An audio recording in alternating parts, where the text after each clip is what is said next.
Welcome back, ladies and gentlemen. Back with another episode. I'm back like I never left, y'all. Just dropping y'all these daily videos. Gonna start this one off the same way we always do. Hit that like button for me. Share with your buddies. Subscribe if you ain't subscribed. We're trying to get to 100 by week 1. We're at 41. Y'all make sure y'all hitting that subscribe button for me. I appreciate it. Click that bell. Go up and hit all. 20 days, y'all. We're just inching ever so close. Every 24 hours, we're just creeping and crawling closer and closer. The Vols are off today. Getting a day of rest after their scrimmage. But you have off days, so somebody has to get in trouble, right? We got to cover that. Got Chris Brazzell getting his Georgia Bulldog on. I got 5 teams. I got an article. 5 teams headed for a letdown this year. And then I got a Tristan Keys update for you. If you don't know Tristan Keys, he is number 1 wide receiver in the country, 6'7" player overall. So, without further ado, let's get into it, y'all. Y'all get your popcorn, your snack, whatever you do when you want to sit down and watch videos, eat your dinner, whatever. First thing, I want to show this. I'd like to thank this Alabama fan, Bear Bryant's burner account. I stole this from Sports Talk Jay, by the way. He posted on his video. I thought it was pretty awesome. This below is a picture of Pavia, okay? And it's from the Netflix show where he said, oh, they're going to win. They're going to compete for the national title. That's standard. Or when he's on Feinbaum, something like that. Anyway, this Alabama fan is doing the right thing here, y'all. He's apologizing. To the rest of the world, as a Bama fan, I am deeply sorry that we gave this clown all this false confidence. So I'd just like to take a second and appreciate this guy for his apology and let him know that we accept it. Bama is the sole reason this dude thinks he's hot shit, because he beat Bama last year, which is all he done besides beating Auburn. That's it. They beat Virginia Tech. They lost to Georgia State. You lose to Georgia State, and you beat Alabama, which is mind-blowing anyway. We lost Georgia State with Pruitt, and I tell you what, we ended up going 8-5 that year. It still felt like a letdown because we lost to Georgia State. I mean, that's all there is to it.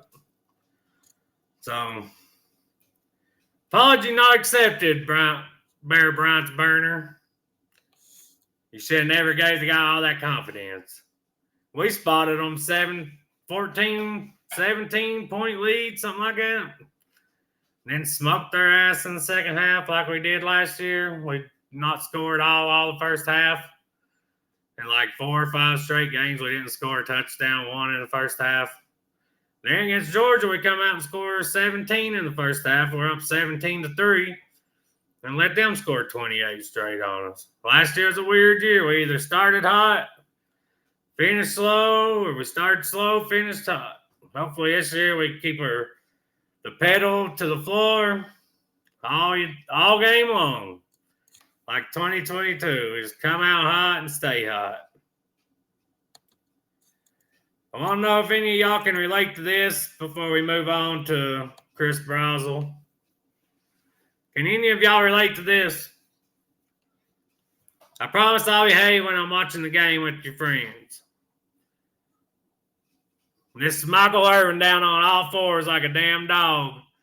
When Miami was playing Cal last year, I remember they come back and won down like 35 or something. 35-10, something like that. Me went 2nd and 4 in the first quarter of a 3-3 game. I don't get down like that. But if you're watching a football game with me, I'm loud, I'm proud, I'm yelling. I might throw my hat every now and then. I get into it, y'all. Are y'all like that, or are you more reserved, kick back, relaxed when you're watching the game? Let me know in the comment section how y'all act during your team's games, during Tennessee games, whatever your team is. How do you act during their games? Are you rowdy? I stand up the entire game. I'm so nervous, I stand up. I can't sit down. I'm pacing. I'm yelling at the TV. I'll take my hat and slam it. You know, kind of pull a Steve Spurrier out there.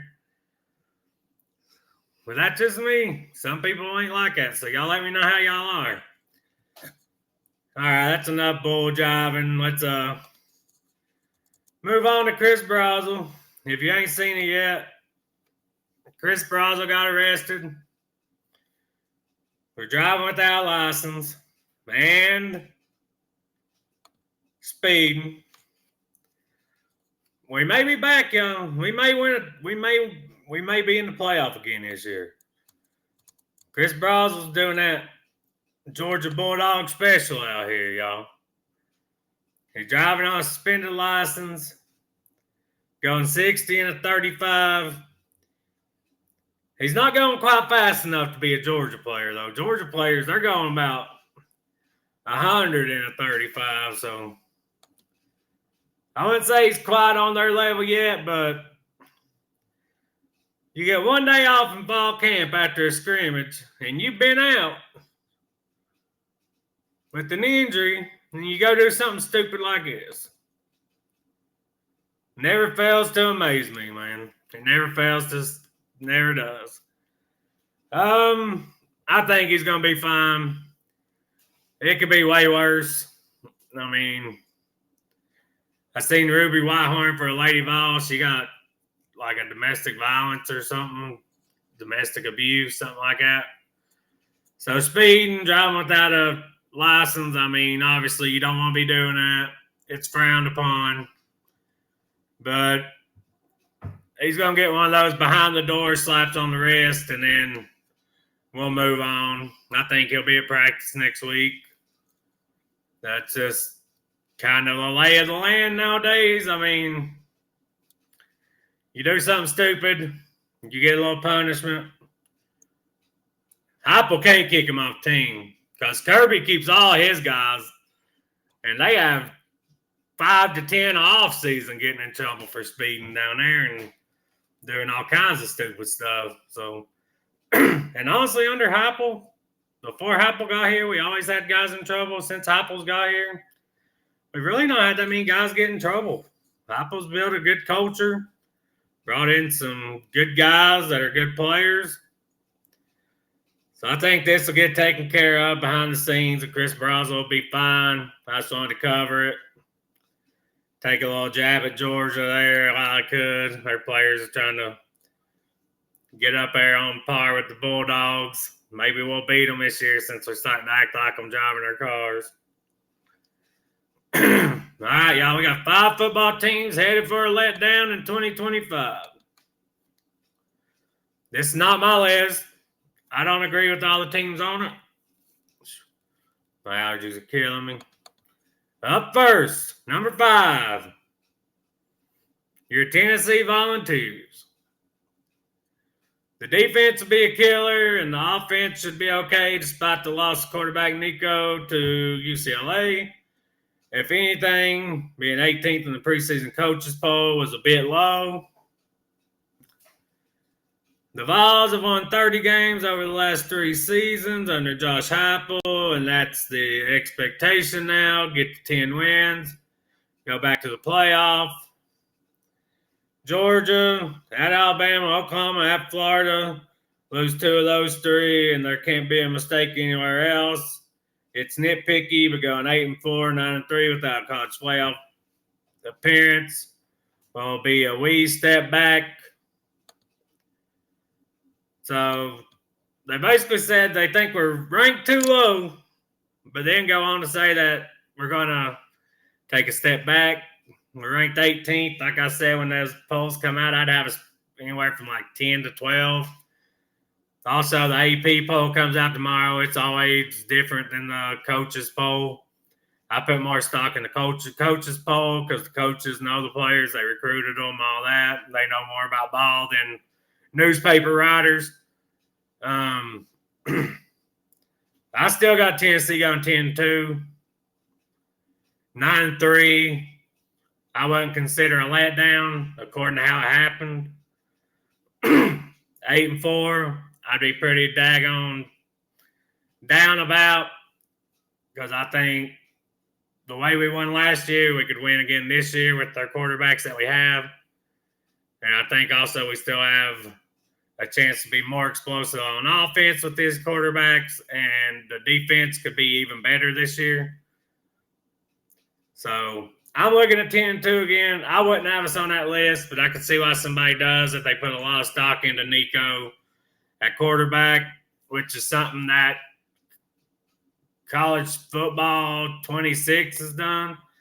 Nico's like a 88, 89 overall, I think, something like that. And one of the best deep throwers of the ball and stuff on it. It's weird. It's like they didn't watch any football last year. Back on topic. BYU.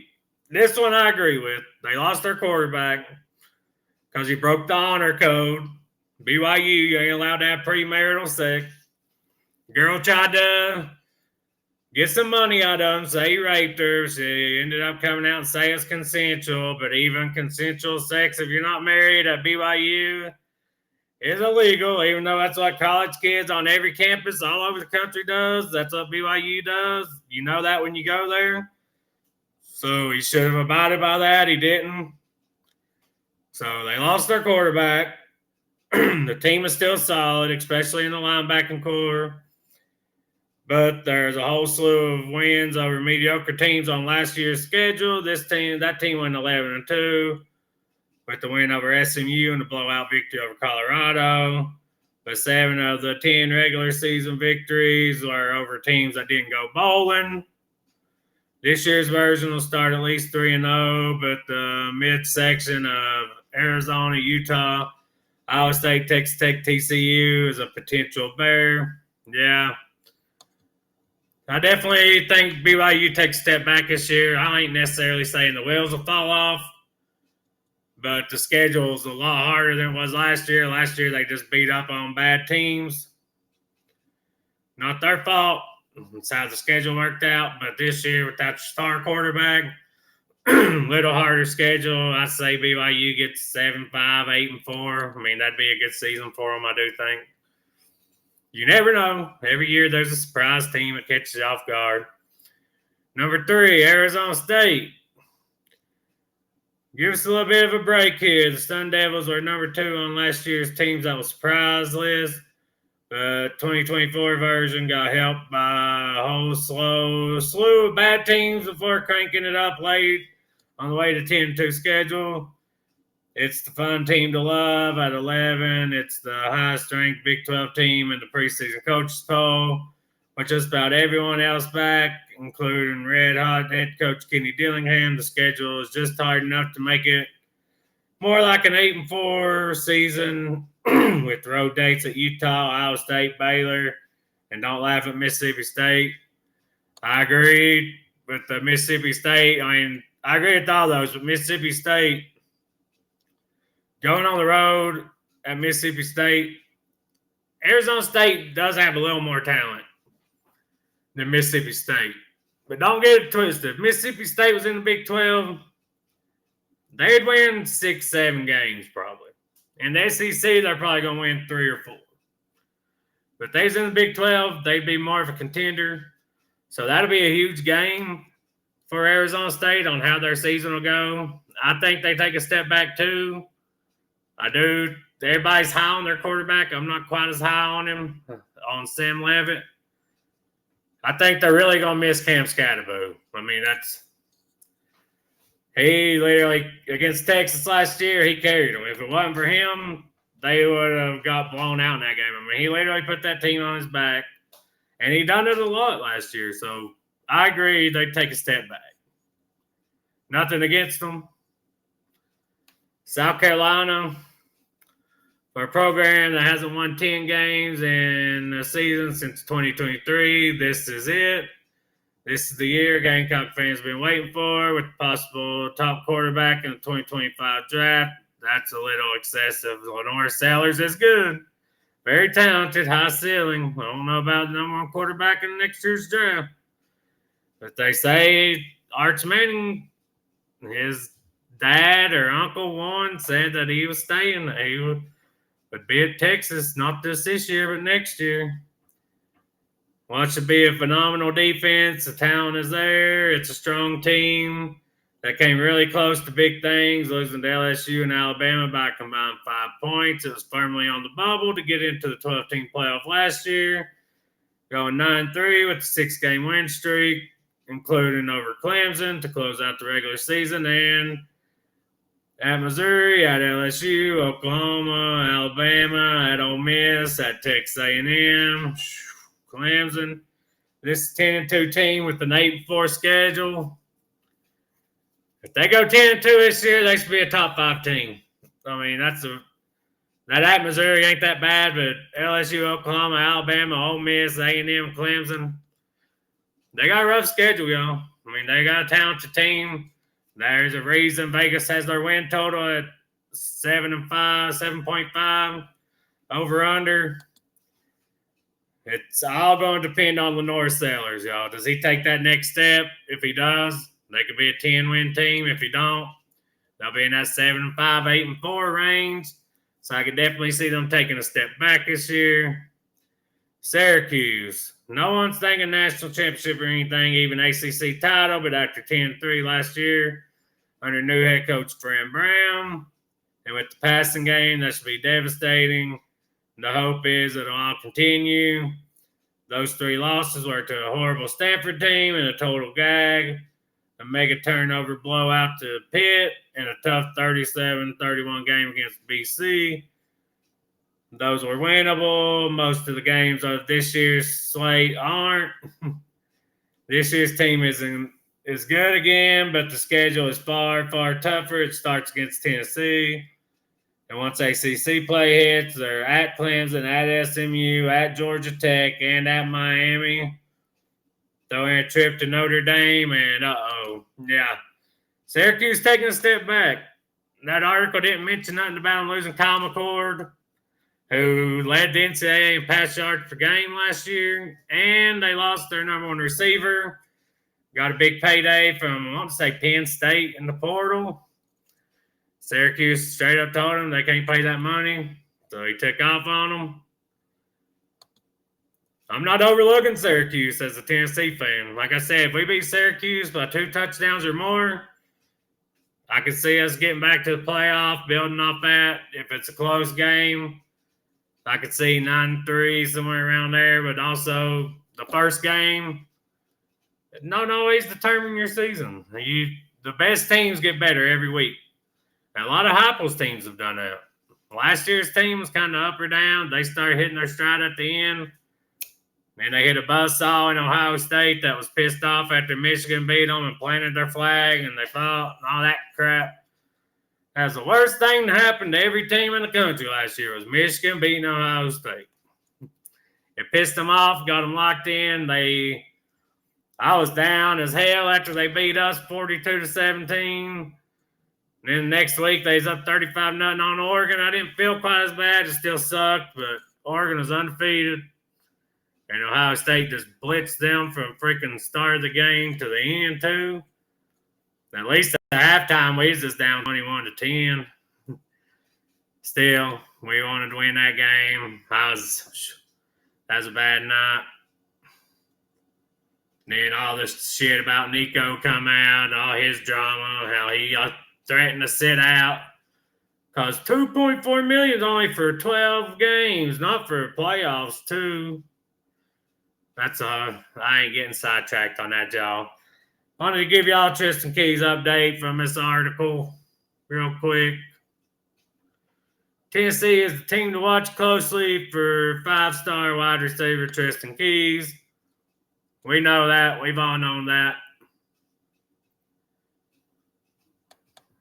LSU feels good about keeping him.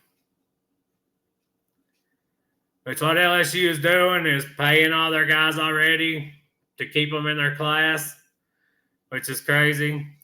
We've been watching reports around 5-star class of 2026 receiver Tristan Keys this summer as he's continued his high-profile recruitment process. For anyone not up to speed, Keys is a true blue-chip prospect in the recruiting cycle. Rivals industry ranking has him as a 5-star prospect, number 7 in the nation, number 1 receiver in the class. And let me get the last slide pulled up here.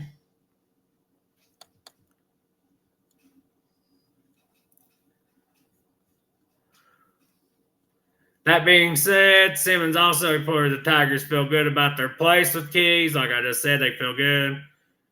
Despite the ongoing push from programs such as Miami, Tennessee, Texas A&M, and other Tristan Keys recruiting nugget hit the newswire on Friday. It doesn't change much, but it does show that Tennessee is keeping its foot on the gas with the Mississippi native. According to Rivals Hunter Shelton, one source indicated to him that a potential change of heart could come before the start of the college football season. He also wrote that while Keys still holds both Tennessee and Texas A&M warm, the Volunteers are a team to watch closely in this race. So what I've been told and read is that he'll be visiting this fall and then make a decision from there. But from what that sounded like, he could flip before the season even starts, which would be huge. Another recruiting nugget, Savion Hyder. No more running back. August 18th, y'all. Today's the 10th, right? Yeah, today's the 10th, so 8 days away. We'll know if we get the number 1 running back in the country or not. Trying to think if there's anything I forgot to go over there. I don't think they are. Just wanted to hit y'all with the episode today. Please do that YouTube stuff for me. Smash that like button. Share with your buddies, your granny, your whoever. Your grunkle, whatever you want, your drunkle. Anybody you want to share with and help me get to 100 subscribers by kickoff by week 1. I'd really appreciate it. I hope y'all are enjoying the content. Get in the comment section. And don't forget to go add yourself to the Facebook page. Add your buddies. Any team's fans are welcome. Like I said, be a place where everybody talk a little junk. Post your stuff. Post about your team. Everybody can comment on. That's what I want it to be. It's not there yet, but with y'all's help, it could be. It's literally College Ball with J-Dog, a group on Facebook. So if y'all are interested in that, go do that. We'll wrap this one up with that today. As always, go Vols.